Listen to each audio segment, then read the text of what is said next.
Wushu আমাকে উন্নতি করছে। উশুর প্রতি এত আকর্ষণীয় হয়ে পড়ছি যে জাতীয় পর্যায়ে গোল পাই, পরবর্তীতে গোল পাইতে পাইতে আমি ইন্টারন্যাশনাল পর্যায়ে গোল পাই। পরিকল্পনা হচ্ছে আমি আরো বিভিন্ন দেশে খেলতে যাব, নিজের দেশের পতাকা তুলে ধরবো উশুর মাধ্যমে। আমার হাজব্যান্ডও একজন আন্তর্জাতিক উশু প্লেয়ার, উনি জাতীয় কোচ।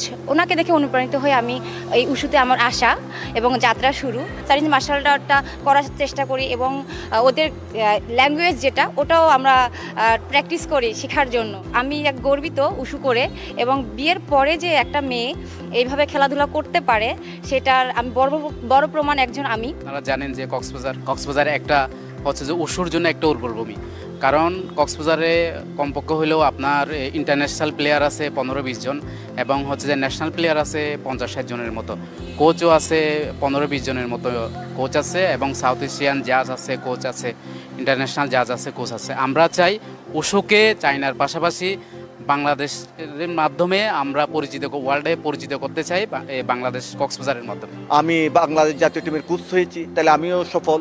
আজকে আমাদের উশুতে এখানে কক্সবাজারের অনেক ছেলে এবং মেয়ে আজকে উশু করে তারা প্রতিষ্ঠিত হয়ে গেছে। বর্তমানে আমি দীর্ঘ 1 যুগ ধরেই আমি উশুর সংগঠক হিসেবে কাজ করে যাচ্ছি। কক্সবাজারে উশুর 1000 খানেক প্রশিক্ষণার্থী রয়েছে এবং 10 জনেরও অধিক কোচ রয়েছে, যাদের নিজস্ব ক্লাব সংগঠন রয়েছে।